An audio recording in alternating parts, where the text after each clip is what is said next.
বন্ধুরা, এই জিনিসগুলোই আমার খুব রাগ ধরে যায় মাঝে মাঝে। এবার এরম করলে তখন আমরা যদি কিছু করি তখন লোকের খারাপ লাগবে। এই যে ব্ল্যাক জিন্সটা আমি দুর্গাপুজোতে যেটা কিনেছি, বুট কাট জিন্স, তো আমি তোমাদের কথাটা বলিনি, আমি পরেছিলাম। এবার 32 সাইজ আমি অর্ডার দিয়েছি। আমি সারা জীবনই 32 সাইজই অর্ডার দিই। কখনো স্ট্রেচেবল হলে একটু ঢিলা লাগে, একটু ঢিলা হয়, বেল্ট পরি বা নাও পরি, চলে যায়। কেন আমি ওই যে টামি টাইটনার পরি, তো দু তিনটে প্যান্টের মতন হয়ে যায়, তো সেটাতে অ্যাডজাস্ট হয়ে যায়। তো পরার পরে আমি না ঠিক মতন বসতে পারছি না, কোথাও বসে কিছু খেতে পাচ্ছি, খুব পেটে টাইট লাগছে। আমি মনে মনে ভাবছি যে 32 সাইজ সবসময় আমার একটু ঢিলাই থাকে, বরঞ্চ 30 সাইজের অর্ডার দিলে আমার পক্ষে ভালো হয়।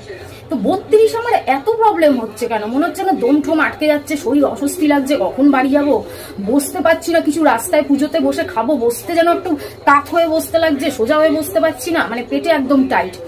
তো কি একটা ভালো কাজ করেছিলাম আমি, এই যে সিলটা লাগানো থাকে, যে প্যান্টের যে ট্যাগটা লাগানো থাকে, ওই ট্যাগটা আমি ফেলে দেইনি। ট্যাগটা আমি খুলে তাড়াহুড়ো করে ফ্রিজের ওখানে যে কভারগুলো, ফ্রিজের কভারগুলো থাকে, ওর মধ্যে রেখেছিলাম, আমার মাথায়ও ছিল। তো আজকে বসে বসে ভাবছি একটু জামা কাপড়গুলো ভালো করে গুছিয়ে রাখি। পুজো চলে গেছে, জামা কাপড়গুলো ইঁদুর না আবার ঢুকে যায়। তো গোছাতে গোছাতে তো আমি বলছি প্যান্টটা হাতে পড়লো, তারপর যে প্যান্টটা তো টাইট কেন। তো দেখি প্যান্টের ভিতরে যে এত দামি প্যান্ট, এটা আমার কাছে 450 টাকার প্যান্ট, মানে দামি ভাই, 300 টাকায়ও পাওয়া যায়, 250 টাকায়ও পাওয়া যায় জিন্সের প্যান্ট, তো 450 টাকা। তো আমি দেখি তো কি ব্যাপারটা, দেখি প্যান্টের ভিতরে কোনো ট্যাগ নেই, কিন্তু জিন্সের প্যান্টের ভেতরে একটা নিজস্ব ট্যাগ থাকে কিন্তু ছোট মতন, সেই ট্যাগ তো নেই। তা আমি ভাবলাম এবার তাহলে ওইটা খুঁজে দেখি। যে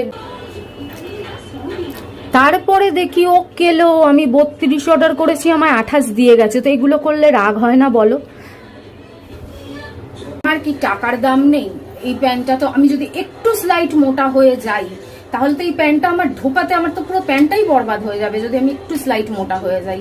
তো কি এগুলো কি বলো? আমার তো ফেরত দেওয়ার ডেট অনেক আগেই চলে গেছে। এবার আমি খেয়াল করিনি, আমার ফল্ট, আমি মানছি, কিন্তু কাউকে অন্ধবিশ্বাস করাটা কি ফল্ট? কাউকে বিশ্বাস করাটা কি দোষ? তো এখন কি মনে হয় যে একটা কম দামে 300 এরকম টাকার প্যান্ট নিয়ে তার সাথে এটা এক্সচেঞ্জ করে দিই? কি বলবো বলো, আমি 32 সাইজের নিয়ে এটা দিয়ে দিই, তো নতুনই রয়েছে, একদম নতুন।